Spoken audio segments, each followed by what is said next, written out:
Shalom, everyone, and welcome to today's Israel update. I'm Joseph Good. I live in Houston, and I have spent years going to Israel and being in Israel and just um, learning, and joining with the Jewish people. Today we have Gila Trevitch, and Gila has worked with me for years. She's been my guide. She is a master at ancient languages. She knows the land, the people, everything. And so Gila, welcome to today's update. And Hello. Roy's Hey, not with everybody. he's very busy with the army today. Okay, Right, and so right. Gita, He couldn't what, join us, unfortunately. Yeah, so uh, give us an update on what's happening. We missed an update last week, uh, right. and so uh, bring us up to date. So I think the big talk, and it's probably the talk everywhere, is Israel or isn't Israel going to attack once again Gaza? Now, just to explain to you what we mean by that. I mean, 75% of the Gaza Strip is already under Israeli control. But we are talking still about a whole area in the center that hasn't been touched. It mostly hasn't been touched because Israel believes that the hostages are there, and Right. we're afraid and didn't want to hurt the hostages. Corey, can we see the map? Thank you. So you see the red area is all Israeli controlled, but this map is outdated. You see the line in the middle. There's a dotted line. Blue. Everything south of the blue line, yeah. The dotted blue line. Everything south of that, meaning left of that, is under Israeli control. We have there the camps, the refugee camps of Deir al-Balah, Han Yunis, Rafah. All of this is under Israeli control. If you go to the right, you see two names. The first one is Jabalia, that too is under Israel's control. The rest on the right you see is red, so it's under Israel. But in the middle, there's the city of Gaza. And the city of Gaza is surrounded by quite a number of refugee camps. And we believe that this is where the Hamas is holding the hostages. And Hamas is still in charge there, and they're still controlling the area. And this is what we're talking about as the last thrust, and that will complete Israel's control of the entire Gaza Strip. Let me ask you, Gila. Uh-huh. Gaza City, which you pointed out is from the right is the second little with white letters on black. That's Gaza Right. City, and how big a city is that? Well, Gaza City, together with the surrounding camps, counts close to 1 million people. Yeah, yeah. So that's quite a populated area. Right. Right. And Now, this is a stronghold for Hamas. right. That's what's left. Yeah. Okay.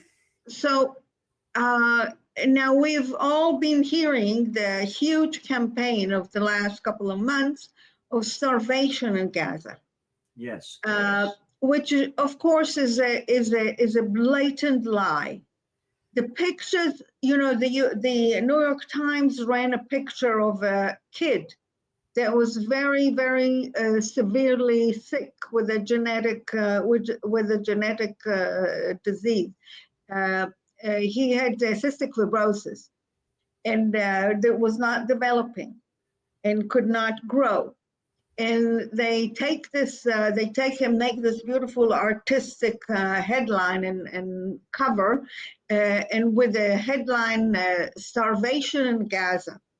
It's a totally false, totally fake, as President Trump likes to say, fake. It's fake. It's right out a lie.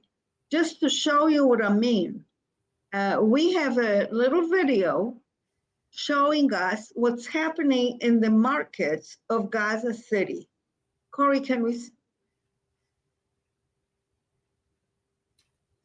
Now, does this look to you like starvation? Now, how old is this video? This is maybe 3 or 4 days old. Yeah.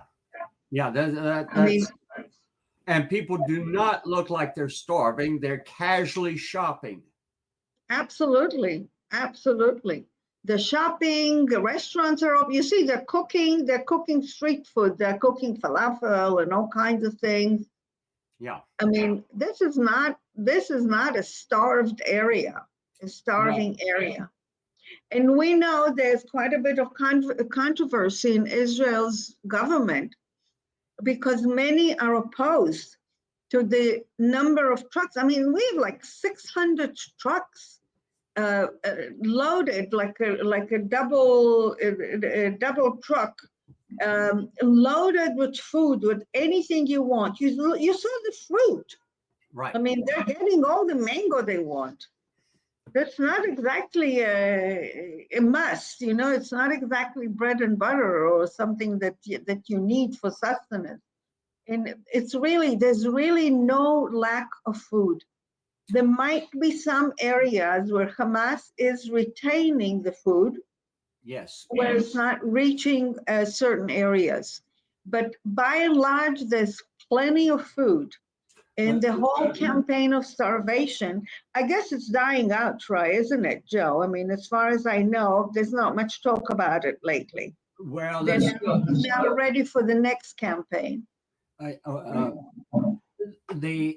The anti-Semitism and the propaganda campaign that Hamas has been very successful at.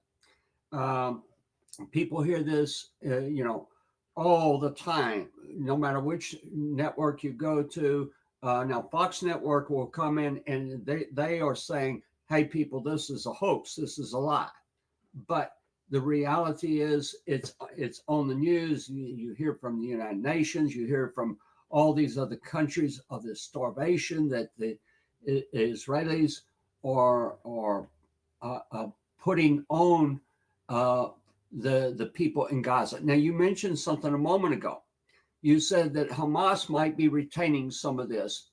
They do take whatever food they can, and then they use it in the areas that don't have food to make the people do what they want. Right. And to blackmail them. Yeah, to blackmail the people. They use it as a matter of control. Absolutely. Okay. Now, and then go ahead. There's millions and millions of petrodollars. Yes. Of dollars that come mostly from Qatar. Yes. That's financing this huge campaign. A lot of these, if you look carefully, you'll find amongst the demonstrators, professional demonstrators. You see them in the north, in the south, you see them in New York, you see them in Minneapolis, you see them in Texas, and it's the same people. The college campuses. Yeah, the college campuses. And another aspect that they have is that people might be protesting against the arrest of the illegal aliens, okay? But you'll see the Palestinian, Free Palestine Now and all these things. Right there. Yeah. I want to go back, Gila, to this picture they put out of the young boy that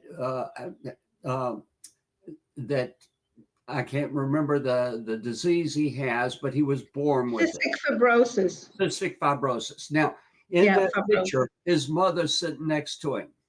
Yeah. And she's overweight.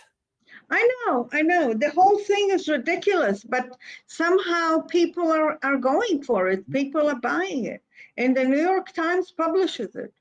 It's And very, Roy said that this young boy was flown by Israel to Italy, Italy for treatment. for That's medical where he care. is in Yeah, Italy.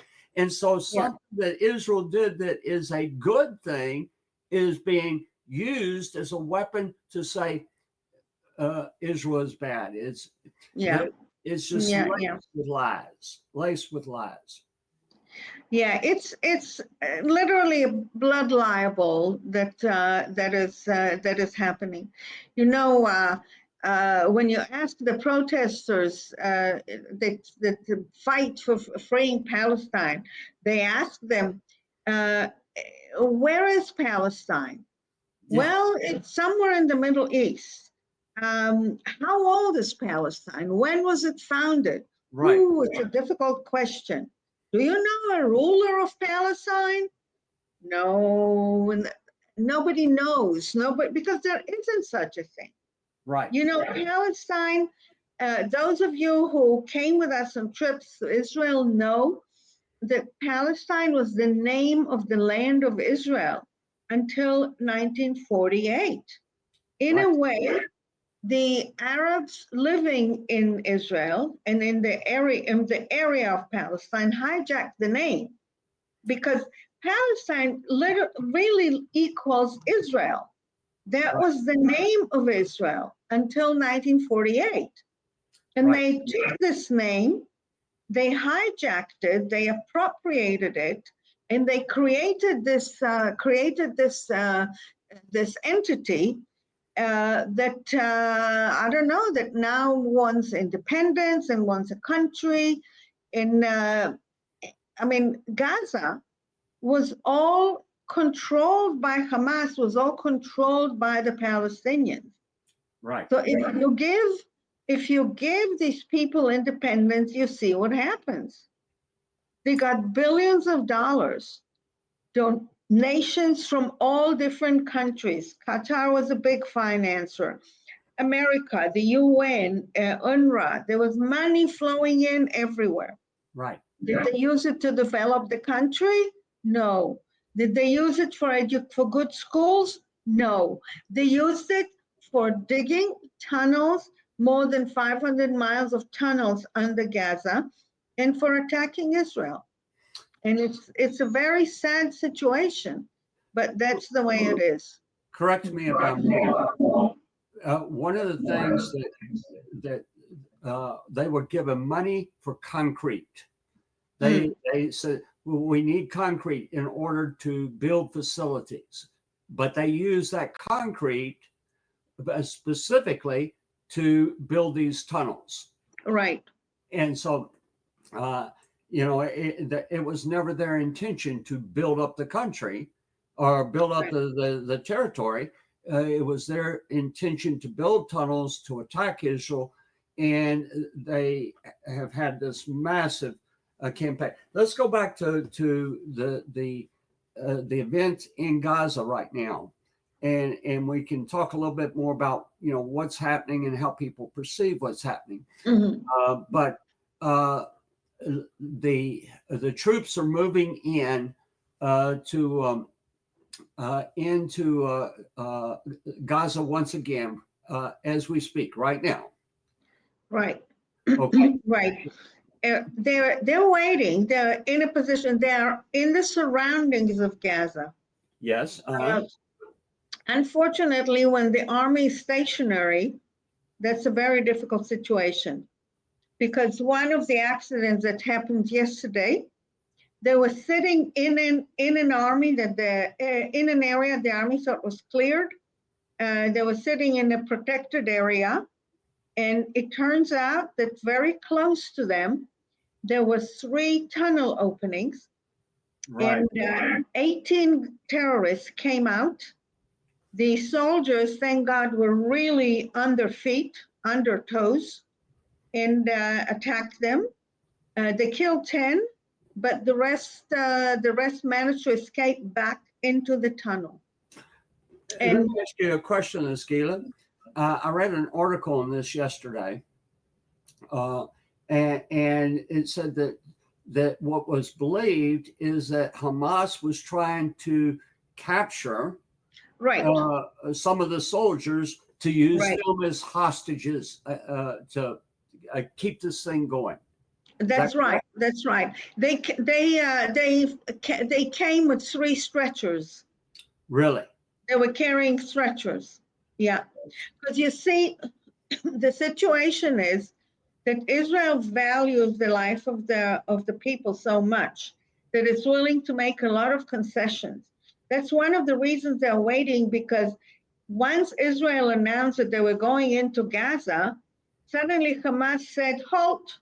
We're going to make a deal." The deal was supposed to happen a month ago, right? But in the meantime, they stopped it. Then the president of France went on and said that he was supporting the establishment of the Palestinian state. Right. So Hamas said, "Why should we stop? Why should we give up the hostages? Everything, it's working all for us." But now, as they see that the army is really serious, it's moving in with the forces, it's already surrounding the city of Gaza, they said, "Halt, we'll give you the hostages." So we're waiting to see. And you see, Prime Minister Netanyahu so wants the hostages back. Yes. That he is willing to make tremendous concessions. He is willing to pause for 60 days, which is very dangerous for Israel. Right. Because that means Hamas will regroup. Right. And then when they come in, it'll be a much more difficult situation. Okay. So now, there is a barrier of 3 kilometers, which is about a mile and a half. Can you talk about that? The barrier between Gaza and Israel, right? That they call the perimeter.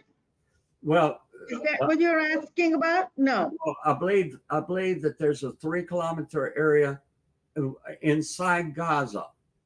Oh, I see. What we saw a picture.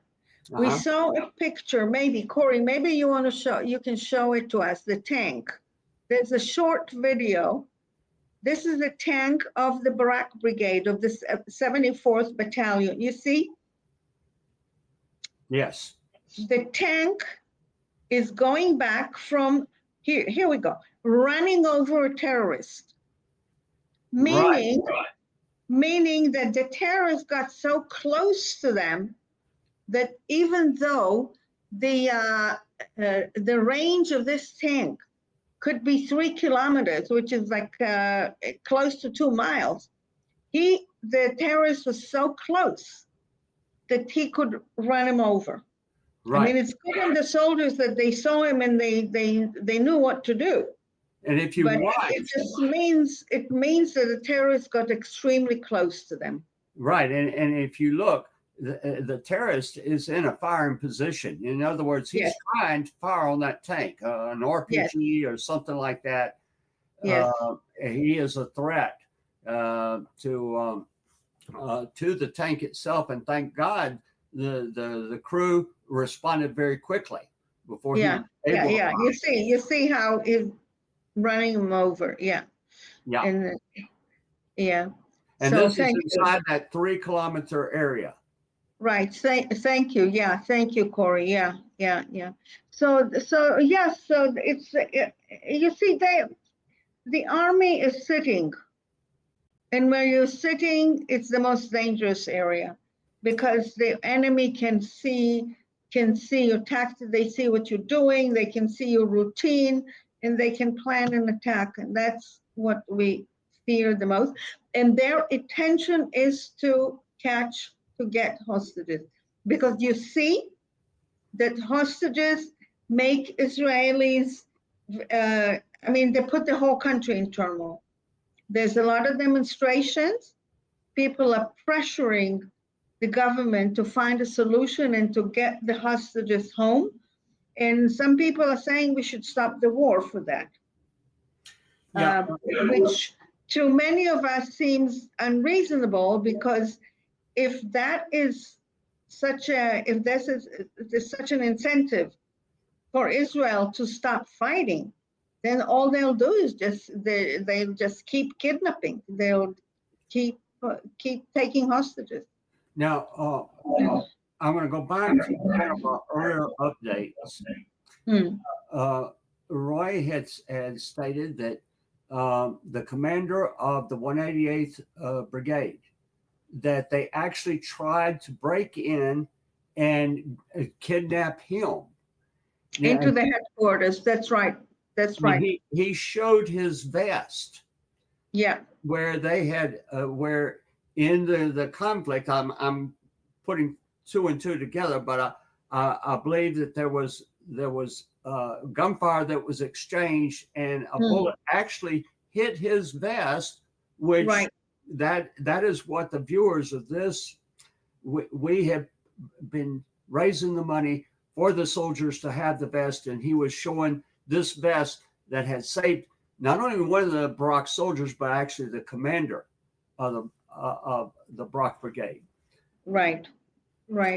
So that was really, it was, I think, Josh, I'm sorry, I think it was a company commander. A company, okay. It was a company commander that was hurt. But these vests, but you see, first of all, even though we don't see it, oh yeah, here's the vest.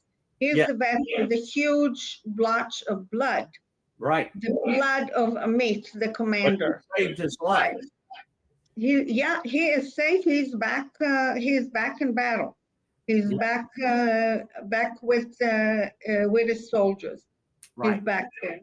But you see, even though there's a lot of politicking and there's a lot of talking, the fighting doesn't stop for a second. It just doesn't cease for a second. Now, I want to ask you something. There was a reporter from Fox News that was allowed to go in and film where the food was being distributed, and it showed all of this destruction for like 8 miles. I mean, it was just nothing but rubble. But you mentioned a few minutes ago how that the soldiers that were up right at the fence, basically right at the fence, that just yesterday or the day before that they had come, and you mentioned they came up through 3 tunnels. Right. Okay. And the soldier that we saw in the video just a moment ago, he obviously didn't walk across this area. He came up from a tunnel. Right. And so there's endless tunnels. There's endless tunnels. Right. There's no way to destroy all the tunnels. I guess they could do a better job, but they're afraid that the hostages are in the tunnel. Right. Now the most difficult part, or one of the most difficult parts of the attack on Gaza, is first Israel is going to evacuate the population. They're going to move all the population south. Right. To get the people who are not involved, the uninvolved people, away from harm's way. Yes. So Israel will throw an announcement, will announce on speakers, will send them announcements, text messages, and tell them, move south, move out of Gaza, because if you're staying, you're taking your hand in your life in your hand. Okay. And literally no other nation does this. Right. The Russians don't tell the citizens that they're attacking, get out, we're going to attack in the next few hours. Now, the Ukrainians don't tell the Russians. And no nation has ever done this, but Israel does, in order to minimize the civilian casualties. Okay. Right. Now, nor does Poland or Belarus lock their border so that refugees cannot escape. Right. The only place where this is done is in the border between Egypt and Gaza. Right. Egypt built a triple wall to make sure that not one Gazan can escape, not one can get out. They Right. are the brethren, the Arabs. Okay. But we've never seen a thing like that. That the country next to you closes the gates, seals them for refugees to escape. Gila, we're almost out of time in this update, but I want to come back to the lies and the propaganda that are being used effectively by Hamas. Most of it's being financed by Qatar and all of these, Right. but we see it everywhere. And people, to me, it was easy for people. People were standing by Israel right after October 7th. They were horrified, but the numbers are going down. And look at the lie, look at what's being said, and investigate it. Just because you see it on the internet, or just because you see it on the liberal news outlets, doesn't make it fact. Check the facts. Stand with Israel. We are called by God to do that. Gila, what would you add on that? Well, it's just anti-Semitism is raised its ugly face, and anti-Semitism will find anything to blame the Jews. There's this new thing. We're not anti-Jews. We're anti-Israel. There's no such thing. No such thing. Anti-Zionist is just another form of anti-Semitism. Know that it's simple and ugly hatred of Jews. That's right.